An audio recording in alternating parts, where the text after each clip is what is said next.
আমি এখন আছি সদরঘাট লঞ্চ টার্মিনালে। 6:30টায় আমি লঞ্চ ধরব। এখন বাজে 6:30। জানি না লঞ্চ ধরতে পারবো কিনা। বাসা থেকে পর্যাপ্ত সময় হাতে নিয়ে বের হয়েছিলাম, কিন্তু হাজারীবাগ থেকে বেড়িবাঁধ দিয়ে যাওয়ার পথে বেড়িবাঁধে প্রচণ্ড জ্যামের কারণে আমার সময় শেষ হয়ে যায়। যখন সন্ধ্যা 6:10 আমি তখন সোয়ারিঘাট এলাকায়। আমার হাতে আছে 20 মিনিট। এই 20 মিনিটে বাবুবাজার ব্রিজ পার হয়ে সদরঘাটে পৌঁছানো আমার পক্ষে অসম্ভব ছিল। তাই একজনের পরামর্শে সোয়ারিঘাট থেকে ট্রলারে করে সদরঘাট আসা। দ্রুত টিকিট কেটে সদরঘাটে প্রবেশ করলাম। সরকারি ছুটির দিন থাকায় ঘাটে তেমন যাত্রীর ভিড় নেই। কয়েকটি লঞ্চ পার হতেই পেয়ে গেলাম আমার কাঙ্ক্ষিত লঞ্চ। একটু দাম দর করে 500 টাকার ডেকের ভাড়া 400 টাকায় পেয়ে গেলাম। বন্ধুরা, আমি যাচ্ছি চর মমতাজ। সেখান থেকে সোনার চর এবং চর কলাগাছিয়া যাওয়ার ইচ্ছা।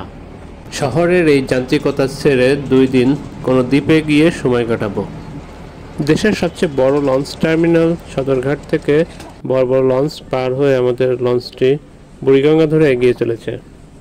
যখন আমি লঞ্চে, তখন আকাশে প্রচণ্ড মেঘ, মাঝে মাঝে গুটি গুটি বৃষ্টিও পড়ছে। পথে কয়েকটি জায়গা থেকে লঞ্চ চলা অবস্থাতেই মালামাল ওঠানো হচ্ছিল প্রত্যন্ত অঞ্চলে পৌঁছানোর জন্য। প্রচণ্ড বাতাসের প্রতিকূলে এবং স্রোতের অনুকূলে চলছে আমাদের লঞ্চ। রাত একটু গভীর হলে মেঘ ভাঙা চাঁদের আলোয় যেন সবাই ঘুমের ঘোরে আচ্ছন্ন। ভ্রমণের উত্তেজনায় আমার চোখে ঘুম নেই, তাই লঞ্চের এদিক থেকে ওইদিকে ঘুরে বেড়াচ্ছি। শেষ রাতে একটু চোখ বুঝতেই হঠাৎ শোরগোলে ঘুম ভেঙে গেল। দেখলাম লঞ্চটি একটি ঘাটে ভিড়েছে যাত্রী নামানোর জন্য। যাত্রী নামিয়ে আমাদের লঞ্চ আবার যাত্রা শুরু করলো সমুদ্রের দিকে। আকাশে তখন প্রচণ্ড মেঘ। সকাল 7টার দিকে আমাদের লঞ্চটি বকশীবাজার লঞ্চ ঘাটে ফিরল। ঘাটে তখন মাছ ধরা ছোট বড় বোটগুলা ভিড়েছে। জেলেরা ইলিশ মাছ সহ বিভিন্ন ধরনের মাছ নিয়ে খুবই কর্মব্যস্ত। বিভিন্ন জায়গায় ঘাট দিয়ে আমাদের লঞ্চটি সকাল 8টার দিকে গোয়েনখালী ঘাটে এসে পৌঁছলো। এই গোয়েনখালী ঘাটেই আমার এই ট্যুরের টার্নিং পয়েন্ট। গোয়েনখালী ঘাট থেকে আমাদের লঞ্চটি চর মমতাজের দিকে রওনা হলো। পথে দেখতে পেলাম মহিষগুলো এক দ্বীপ থেকে অন্য দ্বীপে সাঁতরে পার হচ্ছে কিভাবে। 8:30টার দিকে আমাদের লঞ্চ চলে আসলো চর মমতাজ। সেখানে নাস্তা করে আমরা একটি অটো নিয়ে চর মমতাজের আশপাশ ঘুরতে বেরোলাম। তখনও থেমে থেমে বৃষ্টি হচ্ছিল। এই ট্যুরে আমি একাই ছিলাম, কিন্তু লঞ্চে আমার মতো আরেকজন পাওয়া গেল। তো 2 জন মিলে অটোতে করে আমরা ঘুরছি।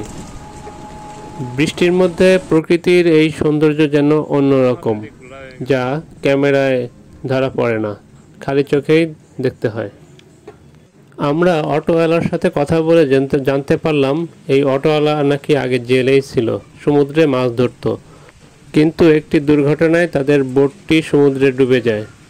সেই যাত্রায় তাদের 3 জন জেলেকে খুঁজে পাওয়া যায়নি। এই অটোওয়ালা 4 ঘন্টা সমুদ্রের পানিতে ভেসেছিল। সাগরের কিছু মাছ তার শরীরের থেকে কামড়ে মাংস ছিঁড়ে নিয়েছিল। জানতে পারলাম এলাকার প্রতিটি জেলে পরিবারেরই ট্র্যাজেডিক গল্প রয়েছে। মাছ ধরতে গিয়ে অথবা ঝড়ের কবলে পড়ে প্রতিটি পরিবারই তাদের কাউকে না কাউকে হারিয়েছে। আমরা আছি চর মমতাজ। চর মমতাজ সম্পর্কে যদি বলি, এটি পটুয়াখালীর দ্বীপ উপজেলার রাঙ্গাবালির একটি দ্বীপ ইউনিয়ন। বাংলাদেশের অপার সম্ভাবনাময় 2টি পর্যটন স্পট সোনার চর এবং চর কলাগাছিয়া অর্থাৎ চর হেয়ার। এই চর মমতাজ দিয়ে যেতে হয়। সোনার চরে একদিকে যেমন সমুদ্র সৈকত রয়েছে, অন্যদিকে রয়েছে ম্যানগ্রোভ টাইপের রিজার্ভ ফরেস্ট। এই রিজার্ভ ফরেস্টে হরিণ, বানর, শূকর, বুনো মহিষ এবং শেয়াল সহ মেছোবাঘ পাওয়া যায়। অন্যদিকে চর কলাগাছিয়াতে একদিকে যেমন সমুদ্র সৈকত, অন্যদিকে ঝাউ বন এবং ম্যানগ্রোভ টাইপের বন রয়েছে। আমরা ঘোরাঘুরি করে ঘাটে গিয়ে একটা বোট নিয়ে সোনার চর এবং চর কলাগাছিয়ার উদ্দেশ্যে রওনা হব। ঘাটে আসার পরে জানতে পারলাম 4 নম্বর সিগন্যাল চলছে, সেই সাথে আমাদের ট্যুর প্ল্যানেরও সিগন্যাল বেজে উঠল। আবহাওয়ার এই পরিস্থিতিতে বিশেষ করে সমুদ্রের মধ্যে অবস্থিত চর কলাগাছিয়াতে বোট নিয়ে যাওয়া অনেক রিস্কি। আমরা একটি ছোট লঞ্চ পেয়ে গেলাম যেটি যাবে চরমন্তাজ থেকে দক্ষিণে আন্ডার চরে। আমরা তাতে উঠে বসলাম। বাইরে যখন ঝুম বৃষ্টি তখন লঞ্চটি আন্ডার চরের প্রথম ঘাট দিল।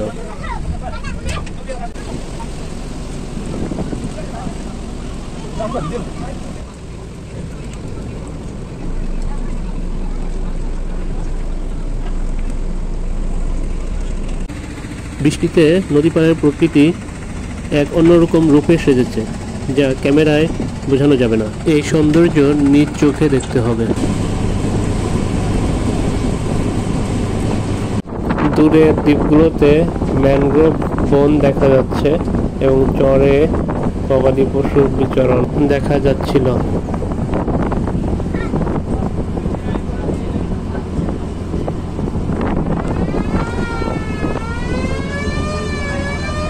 বেলা 2টার দিকে আমাদের লঞ্চ আন্ডারচর ঘাটে ভিড়ল।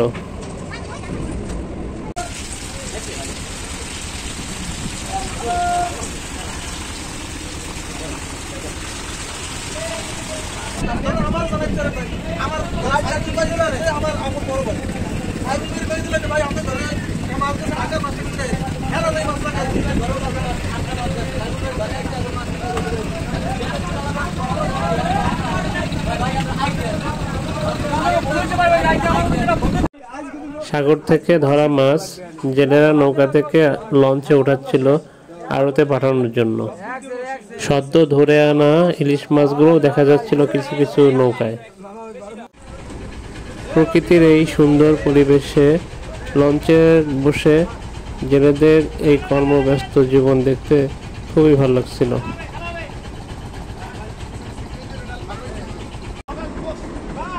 একের পর এক নৌকাগুলো আসছে আর তাদের মাছের পেটিগুলা লঞ্চে উঠাচ্ছে। এই মাছগুলো চলে যাবে দেশ বিদেশের বিভিন্ন প্রান্তরে। ইতিমধ্যে আমাদের লঞ্চটি আন্ডারচর থেকে চরমন্তাজের উদ্দেশ্যে চলতে শুরু করেছে, কিন্তু এই চলার পথেই নৌকাগুলো থেকে মাছ আনলোড করা হচ্ছে।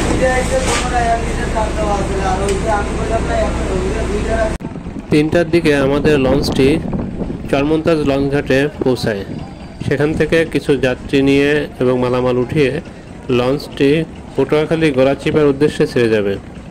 ইতিমধ্যে আমার সহযাত্রী বন্ধুটি সিদ্ধান্ত নিয়েছে সে ঢাকায় চলে যাবে, কিন্তু আমার যেতে মন চাইছে না। এই নদী, বন, চরাঞ্চলের সহজ সরল মানুষের জীবনযাপন আমার কাছে বরাবরই অনেক সুন্দর লাগে। তাই আমি সিদ্ধান্ত নিয়েছি পটুয়াখালীর উপজেলা রাঙ্গাবালিতে যাব। রাঙ্গাবালিতে জাহাজমারা ও নিচকাটা নামে 2টি সমুদ্র সৈকত রয়েছে। দেখা যাক সেগুলো দেখতে পারি কিনা। লঞ্চটি গলাচাপা যাওয়ার পথে রাঙ্গাবালি উপজেলার গোয়েনখালীতে ঘাট দেয়। আমি গোয়েনখালী ঘাটে নেমে যাব। এটা চরমন্তাজের চরমণ্ডল ঘাট। এই ঘাটের চারপাশটা এত সুন্দর, ছবির মতো। বন্ধুরা, আবহাওয়ার কারণে সোনার চর এবং চর কলাগাছিয়া আপনাদের দেখাতে পারিনি বলে আমি আন্তরিকভাবে দুঃখিত। পরের পর্বে রাঙ্গাবালির জাহাজমারা সমুদ্র সৈকত এবং নিচকাটা সমুদ্র সৈকত এর হিডেন বিউটি নিয়ে আপনাদের সামনে হাজির হব। সে পর্যন্ত সবাই ভালো থাকবেন, আমার জন্য দোয়া করবেন। আল্লাহর অশেষ মেহেরবান যে এত সুন্দর একটা জায়গায় আমি আসতে পেরেছি। আল্লাহ আমাকে নিয়ে আসছে, আলহামদুলিল্লাহ।